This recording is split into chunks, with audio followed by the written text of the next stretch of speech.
sa ating pangarap na ilagay sa isang pedestal ang ating mga OFW at lalo pa pangalagaan at pagandahin ang kanilang buhay at hanap buhay, kahanga-hanga ang mga nasataw ng problema ng giyera at ng ekonomiya sa buong mundo. Sa akin, ang mabigat na problema ay hindi hadlang para mapatupad ang ating sama-samang pagbangon. Para mapabilis ang ating pagsulong sa gitna ng maraming problema ng mundo, lakas loob at buong tapang na kumatok tayo sa ating mga kaibigang bansa upang buksan ang pinto ng pagtutulungan sa puhunan, negosyo, edukasyon, trabaho, agrikultura tungo sa kapwa-kaunlaran. Nagbunga ang matamis na tagumpay ang ating puspusang ugnayan at negosasyon sa mga lider ng Indonesia, Singapore at Amerika. We have signed and sealed a total of 10 letters of intent and 12 MOUs in the sectors of renewable energy, data centers, e-commerce, broadband technology, startups, government housing, and agriculture. If we put it all together, value $14.36 billion or 804.78 billion Philippine pesos. Sa pangarap na magkatrabaho at mabigyan ng magandang pamumuhay ang mas nakakarami, ito ang mga nasimula na natin. The Department of Finance crafted the country's first ever medium-term fiscal framework.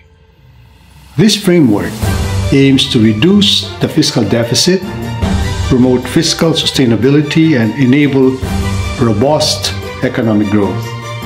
The strong demand for our first international bond offering under the Marcos administration demonstrates investor confidence in the new government and its 6-year plan for economic transformation.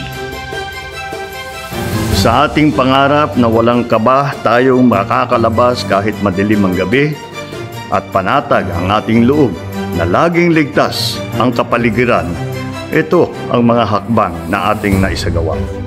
Unang-una sa lahat, we have put a laser focus on maintaining peace and order in order to ensure that society and the economy can flourish once more. Along with this, the PNP is tirelessly persevering with their internal cleansing campaign to rid the police force of erring cops and scalawags. We have also committed to addressing the root causes of insurgency through our Enhanced Comprehensive Local Integration Program, or ECLIP, for former rebels. The newly launched Buhay Ingatan, Droga'y Ayawan, or BIDA, about drug reduction campaign that will master the cooperation and unity of the LGUs, civil society organizations, private sector, youth sector, and the people to prevent drug use and abuse. Sa pangarap na lagi tayong may sapat na murang pagkain, masarap na pagkain, at mabigyan ng magandang kita ang ating mga magsasaka at mangingisda, nang sa ganon ay maengganyo ang susunod pang mga henerasyon na ipagpatuloy ang industriyang ito. Pangalawa, magkaroon tayo ng seguridad sa pagkain na di umaasa hanggat maaari sa ibang bansa. At pangatlo, ang magkaroon ng murang pagkain para sa lahat. Sa pangarap natin na mabigyan ng mas magandang edukasyon ang ating mga anak, ito ang mga nailatag na. OVP's Pagbabago Campaign has also reached 3,220 learners on Limasawa Island in Southern Leyte, Municipality of Jordan in the island province of Guimaras, Caramoan in Camarines Sur, Kidapawan City in North Cotabato, Siquijor Province, Dasmariñas in Cavite, and Bangued in Abra.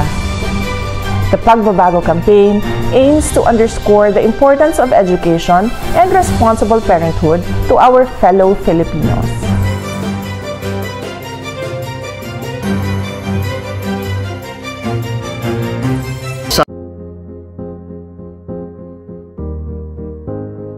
Isang daang araw na po ang nakalipas mula ng aking sinimulan ang panunungkulan bilang Pangulo. May nagsasabi na itong first 100 days daw ang honeymoon period. Parang nangangapa pa. Pero parang hindi naman ganun ang aking pakiramdam. Dahil siguro pamilyar na rin ako sa trabaho, kaya't nakapagsabak agad. Malaking oras lang ang inilaan natin sa paghahanap ng sinasabi ng best and brightest ng mga appointee. Bagamat wala pa naman talaga tayo sa kalingkingan ng kabuuhan planong gusto nating ipatupad, nakapaglatag naman tayo sa tulong ng ating mga masisipag na kawanin ng gobyerno ng matibay na pundasyon bilang simula ng pinangako nating pagbabangon. Ang bawat sektor at departamento man ay may kinalaman at kaugnayan sa bawat isa. Tiniyak nating mabigyan ng sapat na atensyon ang mga pundasyong tinuturi nating sangkap ng isang masaganang lipunan. Para sa akin, ito ay kalusugan, kabuhayan at kapayapaan. Ito siguro ang maaring maging tema ng ating first 100 days.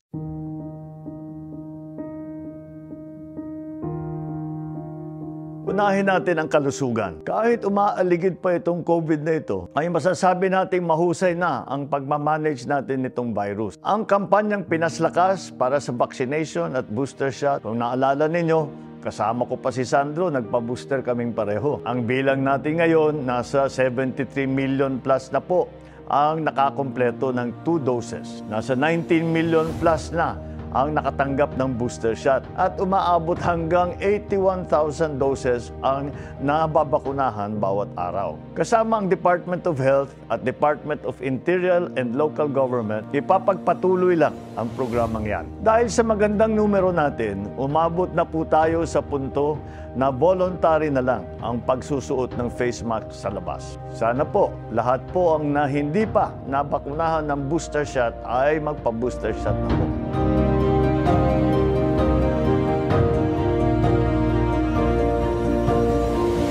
Ang hangarin natin ay makapagtayo ng mas maraming specialty hospital sa mga probinsya. Sama na rin natin na ang pagpatayo ng Virology Center at yung Center for Disease Control. Ay malinaw din nating inahayad noong SONA upang masigurong kasama ito sa legislative agenda ng ating mga kongresista.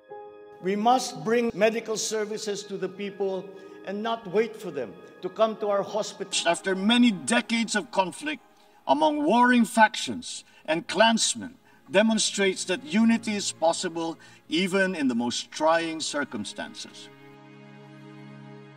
Sa kabila nitong lahat na aking nabanggit, ang matuturing kong malaking tagumpay ng ating panunungkulan sa unang 100 araw ay ang pagbibigay ng malinaw na direksyon at layunin sa lahat ng ating ahensya ng pamahalaan at sambayan ng Pilipino. Ang maipahiwatig sa bawat lingkod bayan kung ano ang kalidad ng serbisyo at kooperasyon ang kinakailangan upang maisagawa natin ang ating inaasam na pagbangon. Sa pagdaan ng unang 100 araw ng panunungkulan, patuloy lang po at lalo pang pag-iigihin ang ating trabaho at pagsisilbi sa bayan. Para sa pangarap ninyo, para sa pangarap ko, para sa ating minamahal na Pilipinas. Muli, sa ating pagtutulungan at pagkakaisa, sama-sama tayong babangon muli.